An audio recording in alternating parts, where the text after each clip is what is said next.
Fenomenalna stvar. Obični auti nemaju sinhron na rikvercu i ne možete ušaltati u rikverc, osim bez jakog krčanja i drobljenja getribe. BMW ima sinhron na rikvercu, tako da sam ja pri nekih 70-80 na sat 2 puta savršeno odšaltao auto u rikverc.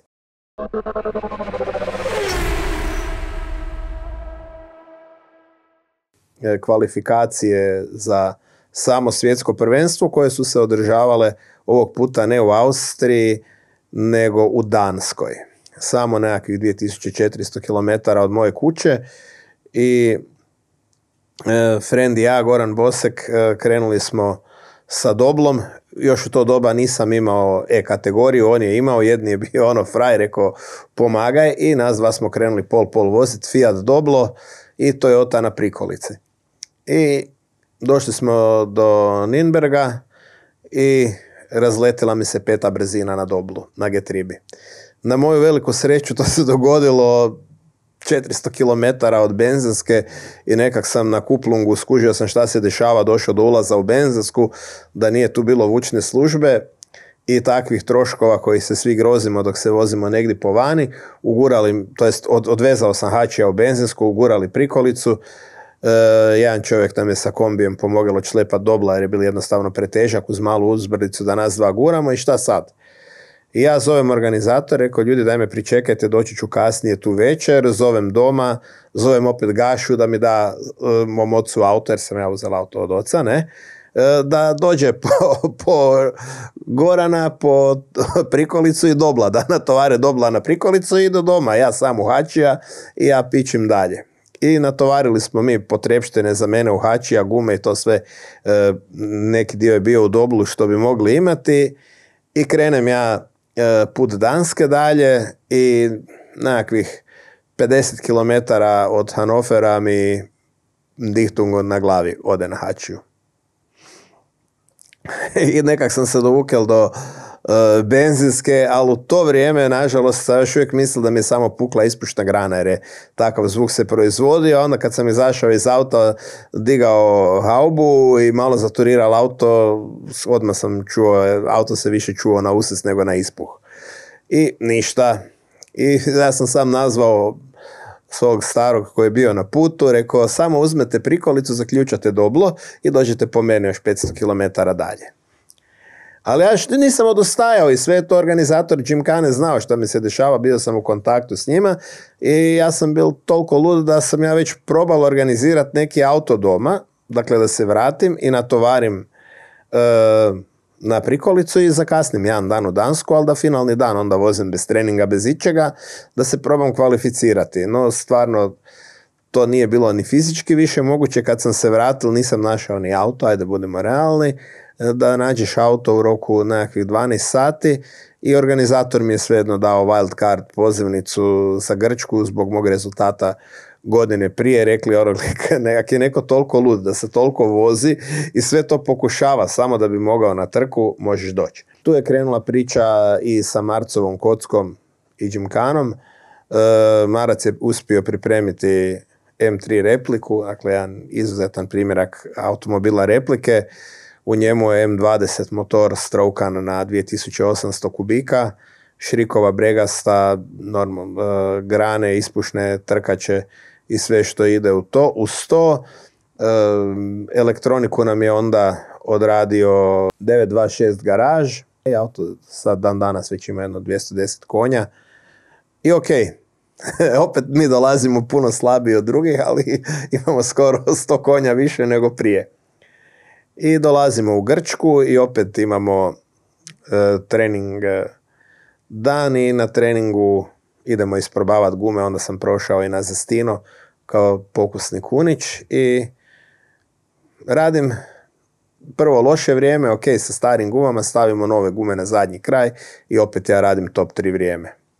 Onda je konkurencija bila još puno veća, dakle svih bilo je u Engleskoj recimo 35 kvalificiranih, a sad je na kvalifikacije na samu trku došlo jedno 60 autiju sa zadnjim pogonom.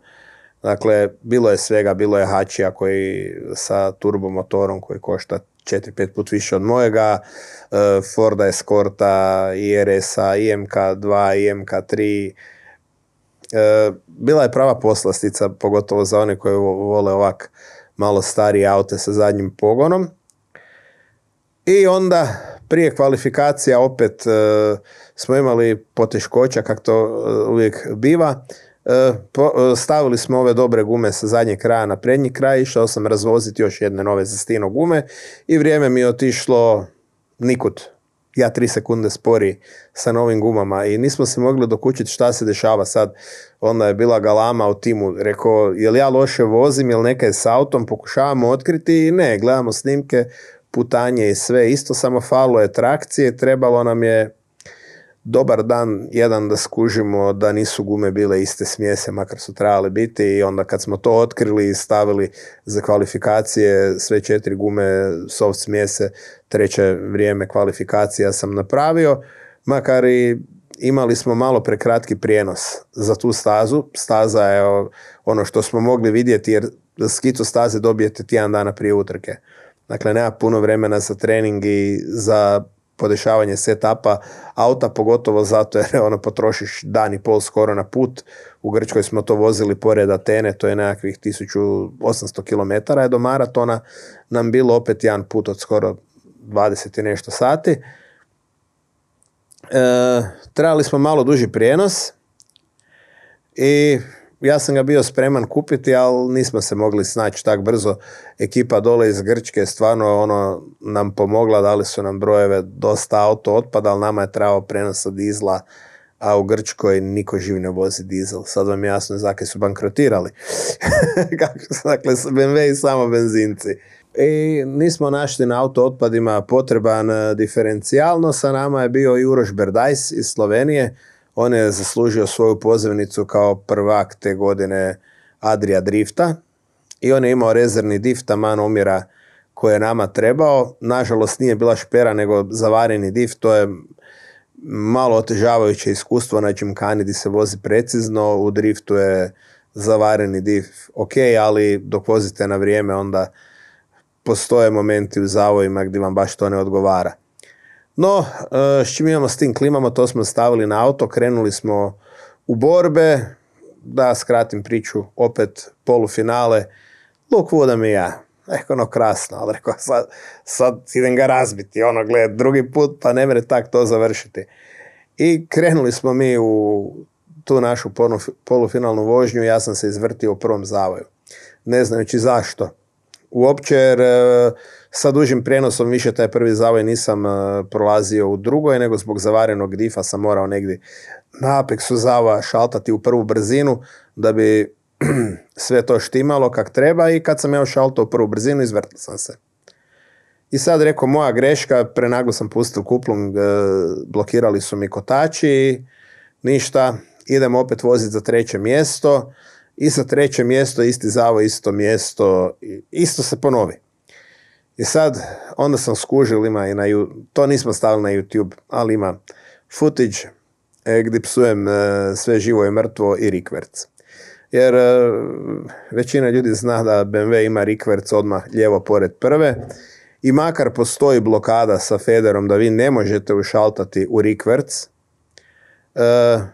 ta blokada je već bila malo, pošto je stari auto, feder i mekši, ulazak u desni zavoj, moja ruka je više pritiskala zbog sila u zavoju na lijevo i fenomenalna stvar. Obični auti nemaju sinhron na rikvercu i ne možete ušaltati u rikverc, osim bez jakog krčanja i drobljenja getribe. BMW ima sinhron na rikvercu, tako da sam ja pri nekih 70-80 na sat 2 puta savršeno odšaltao auto u rikverc.